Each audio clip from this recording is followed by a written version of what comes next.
ఈరోజు మాట్లాడుతున్నారు, ఆల్మట్టి గురించి మాట్లాడుతున్నారు, తర్వాత లిఫ్ట్ ఇరిగేషన్ గురించి మాట్లాడుతున్నారు. ఆల్మట్టి గత 2019-24 మధ్యలో కదా ఆల్మట్టి ఎత్తు పెంచింది. ఆ రోజు మీరు ఏం చేస్తున్నారు? నిద్రపోతున్నారా? వేదవతి ప్రాజెక్టు కట్టారంట. కర్ణాటక పరిసరాల్లో ప్రాజెక్టులు కట్టినప్పుడు మీరు ఏం చేస్తున్నారు? ఆ రోజు భారతీయ జనతా పార్టీ ప్రభుత్వం కర్ణాటకలో ఉంది, కేంద్ర ప్రభుత్వంతో మీరు మిత్రపక్షంలో ఉన్నారు. మరి ఎందుకు మీరు ఆపలేకపోయినారు? ఈ రోజు మా ఎన్డీఏ ప్రభుత్వం లేదు కర్ణాటకలో, కాంగ్రెస్ పార్టీ ఉంది. మీరు కాంగ్రెస్ నుంచి పుట్టి వచ్చిన పార్టీనే కదా మీది. కాంగ్రెస్ పార్టీ వాళ్ళతో మాట్లాడి మీరు ఆ ప్రాజెక్టులు ఆపేదానికి పోండి. మీ హయాంలో ప్రాజెక్టులు ప్రారంభిస్తే ఆ రోజు ఆపలేదు, కానీ ఇప్పుడు జరుగుతున్న ప్రాజెక్టులు నింద మాబేయాలని చూస్తారా? ప్రజలు మీ మీద బురద వేసి ఇంటికి పంపించినారు. మళ్ళీ రాయలసీమ లిఫ్ట్ ఇరిగేషన్ గురించి మాట్లాడుతున్నారు. 4 సంవత్సరాలు నిద్రపోయినారా అని చెప్పి నేను అడుగుతాను. హార్టికల్చర్ హబ్ గా జరిగేది మీకు ఇష్టం లేదా? విద్యుత్ శక్తి రంగంలో రాయలసీమ నుంచి ఆదాయం వచ్చేది మీకు ఇష్టం లేదా? ఎంఎస్ఎంఈ యూనిట్లు రాయలసీమ నుంచి వచ్చేది మీకు ఇష్టం లేదా?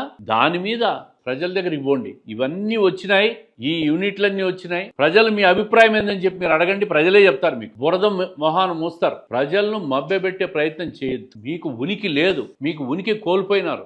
ఉనికి కోసమే రౌండ్ టేబుల్ కాన్ఫరెన్స్ 2 సంవత్సరాల తర్వాత మీరు మొదలు పెట్టినారు. జగన్మోహన్ రెడ్డి గారిని చూస్తూ ఉన్నాం. ఆయన కడప బిడ్డ కాదు, కన్నడ బిడ్డ అని ఆ రోజే తేలిపోయింది అధికారం పోయినప్పుడే. అధికారంలో ఉన్నప్పుడు దోచుకున్న డబ్బు, దాచుకున్న పెట్టుబడులు ఇవన్నీ కర్ణాటకలో పెట్టేదానికి పోతాడు. అధికారం పోయిన తర్వాత పూర్తిగా ఆ ప్రాంతానికే పరిమితం అవుతాడు. మరి ఆ ప్రాంతంలో పరిమితమైన వ్యక్తి ఆ ప్రాంతంలో కడుతున్న ప్రాజెక్టులు ఆపేదానికి బొమ్మనండి. ఇవి చెయ్యకుండా రాయలసీమలో ఈ రోజు సెంటిమెంటల్ రగల్చి విద్వేషాలు పెంచి ప్రజలను రెచ్చగొట్టే ప్రయత్నం చేస్తూ ఉంటారు. సంతోషంగా ఉండారు రైతులు. రాయలసీమలో 17 రిజర్వాయర్లు ఉంటే ఈరోజు 335 టీఎంసీల నీళ్లున్నాయి. గత 10 సంవత్సరాలు 15 సంవత్సరాలు పరిశీలిస్తే ఏ సంవత్సరంలో కూడా జనవరి నెలలో 335 టీఎంసీలు నిల్వ ఉన్న పరిస్థితి ఎప్పుడూ లేదు. ఇది నీటిపారుదల మీద ఈ ప్రభుత్వానికి చంద్రబాబు నాయుడు గారికి ఉన్న పరిపాలన అనుభవం. మీడియం ఇరిగేషన్ ప్రాజెక్టులు 36 టీఎంసీలు ఈ రోజుకు నీటి నిల్వ ఉంది.